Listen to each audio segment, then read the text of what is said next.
الله فلا مضل له ومن يضلل فلا هادي له أشهد أن لا إله إلا الله وحده لا شريك له وأشهد أن محمدا عبده ورسوله وبعد.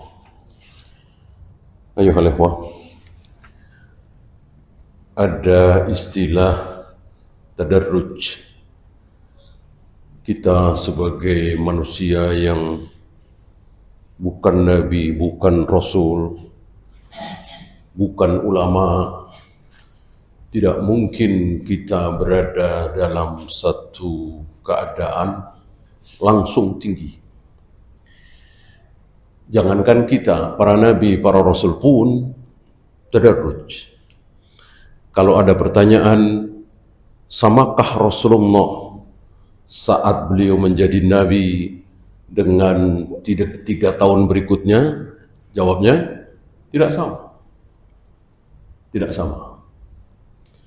Bahkan 10-11 tahun beliau jadi nabi, beliau belum tahu bahwa subuh itu 2 rakaat, maghrib itu 3 rakaat. Beliau belum tahu. Riba itu apa? Beliau belum tahu. Syarat sah jual beli itu apa? Beliau belum tahu. Akhirnya beliau tahu karena diberitahu oleh Allah lewat Jibril alaihi salatu wassalam. Bagaimana kita mau berada dalam satu keadaan tinggi langsung? Tentu tidak bisa. Nah, ini menjadi pelajaran bagi kita, harus maklumin. Ketika ada saudara-saudara kita baru mulai sholat, baru sadar, baru mau ngaji, apalagi baru masuk Islam, tentu tidak boleh kita samakan. Ini mengambil dalil dari apa yang ditanyakan oleh Jibril kepada Nabi. Akhbirni anil Islam. Jibril tidak langsung bertanya, akhbirni anil iman. Enggak. Kalau begitu, ini tidak tadarruj. Apalagi akhbirni anil ihsan. Tidak. Diawali Islam dulu. Sebagaimana orang-orang kafir ketika ingin menjadi seorang muslim, diawali dengan Islam. Nggak mungkin langsung iman. Gitu ya.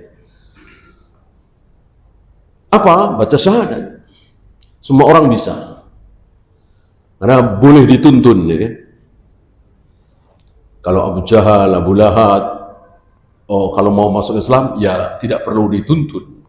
Abu Jahal, Abu Lahab, faham betul apa makna la ilaha illallah Muhammad Rasulullah. Abu Jahal, Abu Lahab faham betul. Karena faham, tidak mau mengucapkan. Gitu ya. Karena asli Arab memang bahasanya Abu Jahal, Abu Lahab. Bahasa Al-Quran dan Sunnah itu dengan bahasanya Abu Jahal, Abu Lahab sama. Beda dengan orang Arab hari ini. Orang Arab hari ini, antum sering dengar ya, di Mekah, di Madinah, di toko-toko, di pasar, bahasanya sudah bukan Al-Quran dan Sunnah lagi. Sudah rusak. Ya. Mereka sebut amiyah, bukan fusha. Ini membuat sakit hati orang-orang yang belajar bahasa Arab dari SD, SMP, SMA, perguruan tinggi, fasih betul bahasa Arab. Begitu sampai Mekah, Madinah, Jeddah, orang ngomong Arab, dia nggak paham ngomong apa. Betul-betul seperti dua bahasa. Masuk keluar barra, apa? Nggak ada nyambungnya sama sekali. Keluar jadi barra. Rusak serusak-rusaknya.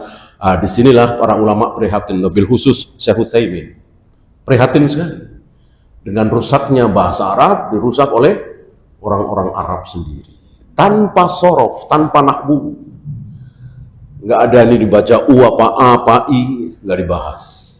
Namanya juga bahasa amiyah. Alhamdulillah masih ada Al-Quran dan Sunnah. Ini pemersatu. masih ada Al-Quran dan Sunnah, ini jadi pegangan, jadi patokan. Kalau tidak ada Al-Quran dan Sunnah, ya sudah rusak, nggak ada patokan. Alhamdulillah masih ada. Ya. Nah, para pelajarnya seperti itu. Nah, oleh karena itu, orang yang bukan Arab, orang-orang kita misalnya, ketika masuk Islam, ya perlu dituntun. Asyhadu alla ilaha illallah, alla ilaha illallah.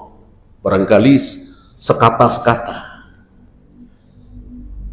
Tentu harus dijelaskan maknanya. Ketika dia mengucapkan asyhadu alla ilaha illallah, tapi dia yakin bahwa Allah bisa menurunkan hujan, Jibril juga bisa, Rasulullah juga bisa, Syekh Abdul Qadir Jailani juga bisa, maka batal. La ilaha illallah dia batal. Ya. Muhammad Rasulullah, dia teriak-teriak, diulang-ulang oleh mulutnya, Muhammad Rasulullah, Muhammad Rasulullah. Sementara dia meyakini, mengatakan kita boleh sholat dengan sholat yang tidak pernah dicontohkan oleh Nabi. Nabi tidak pernah sholat dalam rangka bersyukur memperingati hari pernikahan. Kita boleh, katanya. Kita boleh, nggak harus mencontoh beliau, katanya. Nabi tidak pernah merayakan maulid Nabi, kita boleh. Nabi tidak pernah baca Shadaqallahul Adzim setelah selesai baca Al-Quran, kita boleh. Maka batal wa asyhadu anna Muhammad Rasulullah, syahadat ini batal. Karena dengan bersyahadat wa asyhadu anna Muhammad Rasulullah, otomatis dia tidak akan mengikuti kecuali Rasulullah. Dia tidak akan beribadah kecuali dengan ibadah yang pernah dicontohkan oleh Nabi Sallallahu Alaihi Wasallam. Kalau dia meyakini boleh, nggak apa-apa. Nggak harus nyontoh Nabi, ibadah itu boleh ngarang sendiri. Atau mungkin dia berkeyakinan kita nggak boleh ngarang, tapi Imam Syafi'i boleh, Imam Bukhari boleh, Imam Malik boleh ngarang, kita ikut. Itu kan banyak saudara-saudara begitu. Ya jangankan Imam Syafi'i, Imam Malik, kiainya yang di Jember misalnya, yang di Surabaya misalnya, yang di Mojokerto misalnya, boleh menggubah salawat sendiri, boleh ngarang-ngarang ibadah sendiri, seolah diberi mandat oleh Allah dan Rasulnya. Kufur, terancam syahadat keduanya batal. Karena yang benar, Muhammad Rasulullah meyakini seyakin-yakinnya bahwa hanya Nabi yang boleh kita tiru, yang boleh kita contoh. Apanya? Wudunya, sholatnya, manasik hajinya, umrahnya, bukan pakaiannya. Pakaian kita tidak sama dengan pakaian Nabi, bolehkah? Boleh. Tiap hari kita pakai celana panjang, pakai sarung, pakai baju agak gombrong, beda dengan baju Nabi. Termasuk kendaraannya, termasuk makanannya, minumannya, nggak harus sama. Cara makannya kalau diatur oleh Nabi, ya kita harus tunduk. Kul biyaminik, kul mimma yalik. Makanlah dengan tangan kanan, berarti haram bagi kita makan dengan tangan kiri, minum dengan tangan kiri. Dan makanlah yang dekat. Makan yang dekat ini untuk satu hidangan. Ya, karena orang Arab kan nggak seperti kita. Ya. Orang Arab, apalagi di zaman Nabi, makan kurma ya udah kurma aja. Makan daging kambing ya kambing aja, nggak ada nasinya kan. Nggak kayak kita, ada sambal, ada sayur, ada sop, ada ini, ada itu. Yang dimaksud makan yang terdekat ketika makanannya sama. Umar bin Abi Salamah, anaknya Abu Salamah, yang menjadi anak tiri Nabi, karena janda Abu Salamah yaitu Ummu Salamah akhirnya dinikahi oleh Nabi. Anaknya bernama Umar bin Abi Salamah, itu di bawah asuhan Nabi. Nah ketika makan, namanya anak kecil ya, mungkin TK gitu kalau kata kita, itu tangannya ke sana kemari, padahal yang dimakan ya cuman kurma, ya namanya bocah kan. Nabi kul ma yalik, makanlah yang terdekat. Karena jauh-jauh sama kurma semua, ngapain jauh-jauh? Ya. Nah, ini bukan berarti bahwa kalau di meja makan misalnya di depan kita cuma nasi sama sambal, ya, sayur asem jauh, lauk jauh, nah, maka kita cuma boleh makan nasi dengan sambal. Apakah begitu pemahamannya? Tentu tidak. Al-hukmu yaduru bil illah adaman kana au wujudan. Hukum yang ada alasannya, maka hukum itu akan hilang kalau alasan itu hilang. Kalau alasan masih ada, maka hukum masih ada. Kalau alasan hilang, maka hukumnya ikut hilang. Oleh karena itu, Nabi khawatir salat tarawih menjadi wajib, maka beliau tidak salat tarawih berjamaah setiap malam. Kekhawatiran beliau, ilatin. Nah, ketika ilat itu hilang, maka hukum pun menjadi hilang. Maka tidak ada kekhawatiran lagi bahwa sholat tarawih akan menjadi wajib ketika Rasul sudah wafat. Pembahasan kita kemarin kan itu, ya. Nah, inilah yang ditangkap oleh Umar. Nah, setelah Islam, maka naik iman. Maka kaidah kemarin apa? Orang yang sudah beriman pasti Islam. Orang yang Islam belum tentu beriman. Maka ketika orang-orang Badui datang kepada Nabi, qalu amanna, kami telah beriman ya Rasul. Nabi mengatakan, jangan. Walakin qulu aslamna. Cukup ucapkan oleh kalian, kami telah Islam. Jangan bilang kami telah iman. Maka batil sekali ucapan seorang tokoh agama waktu itu. Dia berada satu majelis dengan pendeta, pastor, ya tokoh agama lah, ya. Nah, sini kiai. Itu pas zaman menjelang lengsernya Soeharto, ya, lagi seru-serunya. Dia bilang, saya dengan Pak Harto itu sama-sama Islam, tapi beda iman. Adapun saya dengan Pak Pendeta, Pak Pastor ini, Pak Biksu ini, beda agama. Tapi sama-sama iman. Ini batil sebatil-batilnya. Di televisi itu padahal dia ucapkan. Batil sebatil-batilnya. Mana mungkin nggak Islam kok jadi iman? Nggak ada itu. Maka itu pencurian yang terang-terangan. Ketika ada seorang pendeta, pastor, tokoh agama Islam, kafir, mengatakan, kita beriman, nggak mungkin.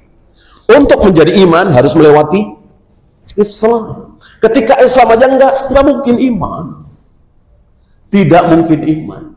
Maka nggak ada orang Kristen beriman, orang Protestan beriman, orang Buddha beriman, orang Hindu beriman, nggak ada. Hanya kaum muslimin yang beriman. Karena sekali lagi, untuk mencapai iman harus Islam dulu. Ya. Nah, yang tertinggi setelah iman apa?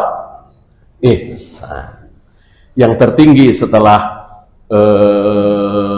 iman adalah ihsan. Maka sekali lagi, orang yang sudah ihsan pasti sudah beriman, pasti sudah Islam. Untuk Islam dan iman hukumnya wajib. Kalau tidak, ya terancam neraka. Adapun ihsan, wajibkah ihsan? Wajib ihsan? Kalau ihsan wajib, barangkali kita setiap hari berdosa. Karena ihsan adalah apa kemarin? An ta'budallaha ka'annaka tara. Engkau menyembah Allah seolah-olah engkau melihat Allah. Bisakah? Barangkali 1-2 di antara antum yang bisa, atau mungkin nggak ada.